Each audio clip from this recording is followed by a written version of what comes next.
ముక్కుసూటితనం వల్ల మంచి జరిగితే పర్లేదు కానీ నా స్ట్రైట్ ఫార్వర్డ్నెస్ వల్ల నా ముక్కుసూటితనం వల్ల రాష్ట్రానికి మంచి జరగాలని కోరుకుంటాను.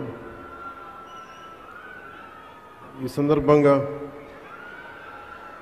విజన్ 2047 ఈ లాంచ్కి భాగస్వామ్యం అయినందుకు మనస్ఫూర్తిగా నాకు చాలా ఆనందదాయకమైన విషయం.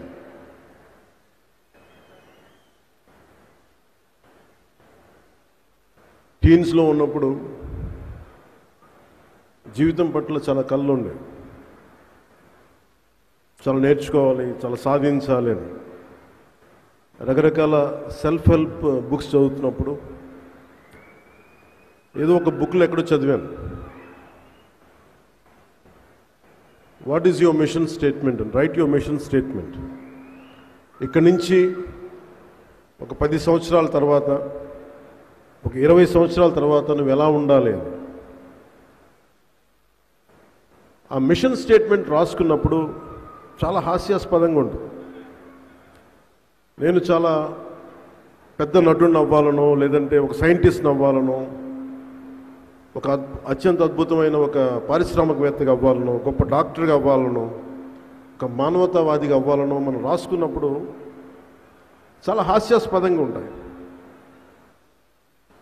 కానీ ఇవి దిక్సూచి, మనం ఏ డైరెక్షన్లో వెళ్ళాలి, ఏ వైపు వెళ్ళాలనేది మనకు చాలా క్లియర్ కట్గా అవసరం. అది వ్యక్తిగా కావచ్చు, సమాజానికైనా కావచ్చు. నారా చంద్రబాబు నాయుడు గారు 90s నేను హైదరాబాద్కి షిఫ్ట్ అయినప్పుడు, ఆయన ముఖ్యమంత్రిగా అయ్యి కొన్ని సంవత్సరాలు అయిన తర్వాత రోడ్ల మీద వెళ్తున్నప్పుడల్లా మాకు 2020 విజన్ స్టేట్మెంట్ అనేది ఎప్పుడు ఉండేది. ఆ తర్వాత కొద్ది కాలం తర్వాత హైటెక్ సిటీ అని ఒక బిల్డింగ్ కట్టారు. నేను ఆ డాక్యుమెంట్ కొంత చదివాను, కొంత నాకు నా స్థాయికి అది అర్థం కాలేదు. నేను నా ప్రపంచంలో ఉన్నాను, బయట ప్రపంచం నాకు ఇంకా తెలియదు. కానీ ఆయన తన కోసం కలలు కనలేదు, తెలంగాణ ఆంధ్రప్రదేశ్, ఉమ్మడి ఆంధ్రప్రదేశ్ కోసం కలలు కన్న ఒక మహానాయకుడు. ఆ రోజు కలలు కన్నప్పుడు చాలామందికి అర్థం కాదు. ఇక్కడున్న వ్యక్తుల్లో, చిన్నపిల్లల్లో కానీ ఎవరో ఒకళ్ళు ఒక 2047కి నేను ఇది అవుతానంటే ఈరోజు హాస్యాస్పదంగా ఉండొచ్చు. మనకి కాలానికి ముందుకెళ్ళి చూస్తే ఆ సాధించిన తర్వాత అప్పుడు ఈరోజు నీ మిషన్ స్టేట్మెంట్ విలువ అర్థమవుతుంది. అలాగా 2020 విజన్ స్టేట్మెంట్ ఇచ్చినప్పుడు అదే మాదాపూర్లో అదే చోట్ల మేము ట్రైనింగ్ కనో లేదంటే రకరకాల వెళ్ళేవాళ్ళం ఆ రాళ్ళు రప్పలు చూడడానికి. మేమందరూ రాళ్ళు రప్పల్ని చూస్తే ఆయన ఒక సైబర్ సిటీని చూశారు, ఇంకొక నగరాన్ని దర్శించారు. సరికొత్త నగరాన్ని చూడటం అంటే ఏంటంటే, ఒక నగరాన్ని నిర్మించిన వ్యక్తికి డబ్బులు రావు, గుర్తింపు రాదు. తాజ్మహల్ రూపకర్తకి పేరు తెలియదు మనకి, కానీ తాజ్మహల్ గుర్తుండిపోయింది. తాజ్మహల్ నిర్మాణానికి రాళ్ళెత్తిన కూలీలు ఎవరంటే కూలీలు గుర్తులేరు, కానీ నిర్మాణం గుర్తుండిపోయింది. ఈ రోజున అన్ని లక్షల మందికి ఉపాధి కల్పించే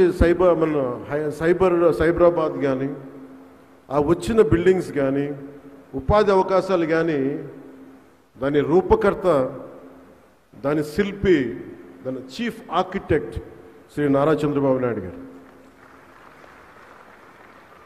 నేను 2014 నుంచి రాష్ట్ర విభజన జరిగినప్పటి నుంచి నేను ఎందుకు ఆయన ముఖ్యమంత్రిగా ఉండాలని కోరుకున్నానంటే, పాలిటిక్స్లో సహజంగా రాగానే ప్రతి ఒక్కరికి ఒక స్వార్థం ఉంటుంది. నేనేదో అయిపోవాలని, నేనేదో అయిపోవాలని నేను కళ్ళగనలా. మీరేదో అయిపోవాలి, ప్రజలంతా ఏదో అయిపోవాలని కళ్ళగన్నా. ఆ కళలకి సరైన సారథ్యం వహించే వ్యక్తి ఎవరు, ఆ దిశగా తీసుకెళ్లే వ్యక్తి ఎవరు, నాకు ఆయన తప్ప ఇంకెవరు కనిపించలేదు. 2014లో ఏ సీటు తీసుకోకుండా ఎందుకు సపోర్ట్ చేశానంటే, విభజించబడ్డ ఆంధ్రప్రదేశ్ అన్యాయం కాకూడదు, ఆయన అనుభవం కావాలి, ఆయన నాయకత్వం మనకి చాలా అవసరం. అందుకే నేను చేసింది ఈరోజు 2024లో కూడా మేమందరం వెన్నంటే ఉండి ప్రధానమంత్రి నరేంద్ర మోదీ గారి నాయకత్వంలో ఎన్డీఏ కూటమిలో చేరి ఈ రోజున 151 ఎమ్మెల్యే సీట్లు కానీ 164 అసెంబ్లీ సీట్లు కానీ 21 పార్లమెంట్లు కానీ సాధించామంటే, కలిసి కట్టుగా ఉంటే ఎలాంటిది ప్రజలకు నిలబడగలమని చిన్నప్పుడు పాఠంలో చదువుకున్నాం. United we stand, divided we fall. కలిసి ఉంటే ఎంత బలం ఉంటుంది, విడిపోతే ఎంత బలహీన పడతాం అనేది ఈ రోజున ఈ విజన్ డాక్యుమెంట్ చేస్తున్నప్పుడు నాకు నిజంగా చాలా మనసు తృప్తిగా ఉంది. ఇన్ని కోట్ల మంది ప్రజలకి బలోపేతం ఇవ్వడానికి, బలం ఇవ్వడానికి, ఆర్థిక వ్యవస్థని బలోపేతం చేయడానికి ఇది దోహదపడినందుకు మనస్ఫూర్తిగా నాకు చాలా ఆనందంగా ఉంది. వ్యక్తి వ్యవస్థను నిర్మిస్తాడు, తర్వాత వ్యవస్థ వ్యక్తులు నిర్మిస్తుంది. ఆయన ఇన్ని దశాబ్దాల ఆయన సుదీర్ఘమైన అనుభవం కానీ, అడ్మినిస్ట్రేటివ్ కేపబిలిటీస్ కానీ చంద్రబాబు నాయుడు గారిది చాలా అమోఘం. ఇందాక పయ్యావులు కేశవ గారు చెప్తా ఉంటే ఆయన నిద్రాహారాలు లేకుండా ఆయన పడే తపన చాలామందికి అనవసరం అనిపిస్తుంది. కానీ ఆయన పొద్దున్న లేచినప్పటి నుంచి సాయంత్రం వరకు, ఎందుకంటే నేను ఆయన విలువ ఎప్పుడు తెలుసుకున్నానంటే, మరింతగా నేను పార్టీ పెట్టి నేను నలిగిన తర్వాత నాకు ఆయన మీద అపారమైన గౌరవం పెరిగిపోయింది. ఎందుకంటే ఒక పార్టీ పెట్టడం ఆత్మహత్యా సదృశం. అనేక లక్షల మందిని ఒక ఏకతాటిపైన నడిపించడం, ఒక భావంపై నడిపించడం, తద్వారా ప్రజలకి మేలు చేయడం, వాళ్ళ అభివృద్ధి వైపు తీసుకెళ్ళడం చాలా కష్టసాధ్యమైన విషయం. పదే ఆయన చెప్తా ఉంటాను. నా మంత్రివర్గ సభ్యులు కూడా నేను చెప్తాను లేదా చాలాసార్లు చెప్పలేదు, ఇప్పుడు చెప్పాలనిపిస్తాను. ప్రత్యేకించి నేను ఆయన తెలియజేస్తూ ఉంటాను, మీరు ఒక 4 దశాబ్దాల సుదీర్ఘమైన అనుభవం ఉన్న పార్టీని నడపాలి. మీ మీద మీ పార్టీ వ్యక్తులకి ఆశలు ఉంటాయి, ఆశయాలు ఉంటాయి, వాటిని నడుపుకుంటూ తీసుకెళ్ళాలి. కుటుంబాన్ని చూసుకోవాలి. తన కుటుంబం కాకుండా 5 కోట్ల మంది కుటుంబాలను చూసుకోవాలి. ఆయన వారికి తగ్గ అవసరాలను తీర్చాలి. మళ్ళీ శత్రువులు, ప్రత్యర్థులు ఆయన మీద దాడి చేస్తే అవి తట్టుకోవాలి. ఆయన అన్ని రకాలుగా ఇబ్బంది పెడతారు.